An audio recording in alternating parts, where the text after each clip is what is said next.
అసలు భగవంతుడు ఏం కోరుకుంటాడు భక్తుల నుంచి?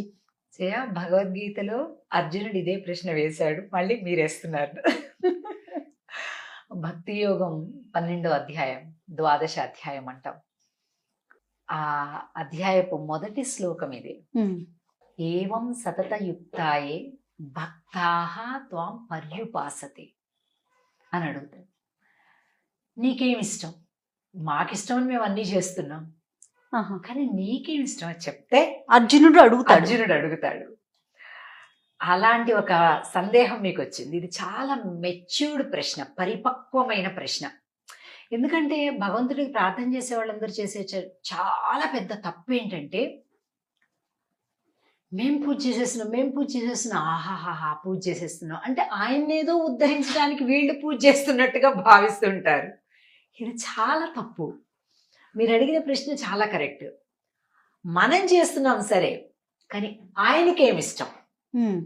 ఇప్పటిదాకా నేను ఇగోండి మంచి మార్బుల్ పూజా మందిరం పెట్టా, లేకపోతే గంధపు చెక్కతోటి పూజా మందిరం చేశా, లేకపోతే వెండి తొడుగులు తొడిగా, బంగారపు కిరీటం పెట్టా, ఇలా ఇవన్నీ చెప్పి ఇది వీళ్ళ యొక్క టాప్ భక్తి, నేను మంచి భక్తుడిని కాబట్టి కదా నేను ఇవన్నీ చేశాను, ఇలా అనిపించుకోవాలని ప్రయత్నిస్తుంటారు. అదే వాళ్ళ భక్తికి తార్కాణమని భావిస్తుంటారు. కానీ అది సరికాదు. నీకిష్టం నువ్వు చేసుకున్నావు. ఎర్రచందనం ఇంత ముక్క నీకు గొప్ప, భగవంతుడికి ఏం గొప్ప? నీకు గొప్ప కాబట్టి నీకు గొప్పనైనటువంటి భగవంతుడికి అది సేవ చేద్దాము అని నీకు అనిపించింది, నువ్వు చేసుకున్నావు. నీ ఆనందం కోసం చేసుకున్నావు. అది భగవంతుడి కోసం అని దాన్ని తీసుకువెళ్ళి భగవంతుడికి కనెక్ట్ చేయొద్దు. నీ ఇష్టం కోసం నువ్వు చేసుకున్నావు. కానీ భగవంతుడికి ఏమిష్టము అని ఆలోచించేది కొంతమంది విజ్ఞులే, అందరు ఆలోచించలేరు. కానీ ఇప్పుడు మీరు వేసిన ప్రశ్న ద్వారా అంతరాంతరాలలో ఉండేటటువంటి ఈ సందేహం అందరికీ కూడా కలుగుతుంది. అవును, నిజమే కదా, మనం చేస్తున్నాం, ఆయనకేమిష్టం అనే సందేహం మీ ప్రశ్న ద్వారా అందరికీ లోపల నుంచి మళ్ళీ బయటకు వస్తుంది. అది కాబట్టి చాలా మంచి ప్రశ్న వేశారు. భగవంతుడు అర్జునుడు వేసినటువంటి ప్రశ్నకి చెప్పాడు, నిరంతరం మంచిని చెడుని, శీతలాన్ని ఉష్ణాన్ని, దుఃఖాన్ని సుఖాన్ని, ఆకలిని అనంతమైన ఐశ్వర్యాన్ని, అన్నింటినీ సమ దుఃఖ సుఖ త్యాగి, రెండింటినీ కూడా బ్యాలెన్స్ చేసుకుంటూ నిబ్బరంగా ఉండగలిగినటువంటి వాడంటే నాకు భలే ఇష్టం అర్జున అని చెప్పాడు. అలాగే అర్జునుడితో చెప్తారు, ఎందుకు పాండవులు 5 మంది ఉన్నా కూడా ఇంత మహత్తరమైనటువంటి వేదాంత సారమైనటువంటి ప్రస్థాన త్రయములో ఒకటైనటువంటి శ్రీమద్ భగవద్గీతని ఎందుకు అర్జునుడికే బోధించాడు? ఏంటి ఆయనకుండే ఎలిజిబిలిటీ క్రైటీరియా ఏంటి? అర్జునుడికి ఎందుకు ఆయన ఒక్కడిని సెలెక్ట్ చేసుకున్నాడు? ఇంతకంటే గొప్ప ధర్మరాజు కదా, ధర్మంలో ఆయన కదా గొప్ప, కాబట్టి బెస్ట్ స్టూడెంట్ ఆయన కదా. కానీ కాదు, అర్జునుడిని సెలెక్ట్ చేసుకున్నాడు. అది కూడా అడుగుతారు, చెప్తాడు శ్రీకృష్ణ పరమాత్మ, నాకు అర్జునుడు అంటే ఇష్టం. మీరు అడిగిన ప్రశ్న కూడా అదే కదా, భగవంతుడికి ఏమి ఇష్టం? అలాగే భగవంతుడు చెప్పాడు, నాకు ఎందుకు అర్జునుడు ఇష్టం అంటే, అర్జునుడిలో అసూయ అనేది అణువంత కూడా లేదు.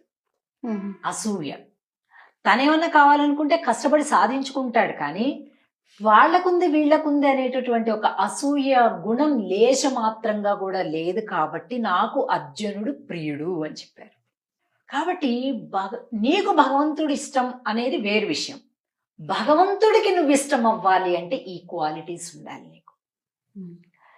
అంటే నిత్య జీవితంలో రకరకాలైనటువంటి పరిస్థితులను మనం దాటాల్సి వస్తుంది. వెంటనే కుంగిపోవటం, వెంటనే పొంగిపోవటం, వెంటనే అహంకరించటం, ఎవడికి ఏది అందకుండా నేనొక్కడిని దాచేసి పెట్టుకుందాం, కపటం చేద్దాం, మోసం చేద్దాం, ఇవి నీలో ఉన్నాయి అంటే నువ్వు వారానికి 3 సార్లు వెంకటేశ్వర స్వామి దగ్గరికి వెళ్ళి కళ్యాణం చేయించుకున్నా అది వ్యర్థమే. చాలా మంది ఇలాంటివే చెప్తుంటారు, మాకు చాలా భక్తి.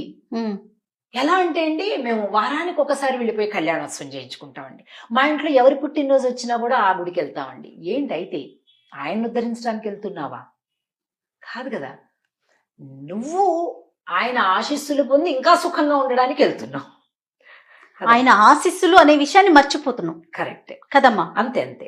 కనుక ఆయనకి ఏది ప్రీతి, ఆయన ఇప్పుడు మనం కూడా చాలా మంది చెప్తుంటారు, ఎవరికైనా ఏదైనా ఒక బహుమతి ఇవ్వాలనుకోండి, గిఫ్ట్ ఇవ్వాలంటే మనకి పనికిరాంది వాళ్ళకి ఇవ్వడం కాదు, వాళ్ళకి పనికొస్తుందో తెలుసుకొని అర్థం చేసుకొని వాళ్ళకి అది ఇవ్వాలి.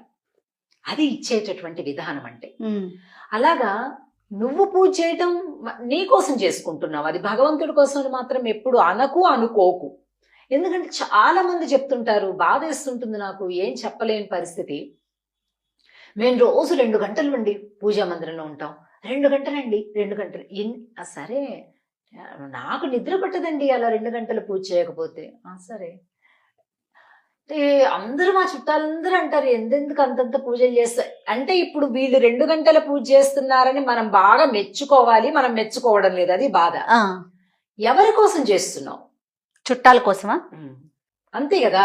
ఎదుటి వారి మెప్పుగోలు కోసం నువ్వు పూజ చేస్తున్నావు, నీ కోసం కూడా నువ్వు చేసుకోవడం కనీసం. కాబట్టి అలా చేయొద్దు.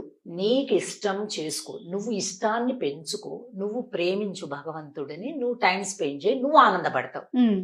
ఇప్పుడు ఒకడికి పూజ చేసుకుంటే ఇష్టం, ఒకడికి దానం ధర్మం చేస్తే ఇష్టం, ఇంకొకడికి అన్నదానం చేసి 10 మంది బీదవాళ్ళు కడుపు నిండితే వాళ్ళ కళ్ళలో వెలుగు చూసి ఆనందించడం ఇష్టం. ఒక్కొక్కరికి ఒక్కొక్క ఇష్టం ఉంటుంది. అలా నీకు పూజ ఇష్టం, నీకు ఇష్టమని నువ్వు చేసుకో, దాన్ని గొప్ప విషయం ఎందుకు ప్రకటించుకుంటున్నావు? కాబట్టి ఇది అసలు రాంగ్ కాన్సెప్ట్. మేము బ్రహ్మాండంగా పూజలు, కళ్యాణోత్సవాలు, దాన ధర్మాలు చేస్తామని 10 మందికి చెప్పుకునే కేటగిరీని అసలు నేను ఎప్పుడూ కూడా లక్ష్య పెట్టాను.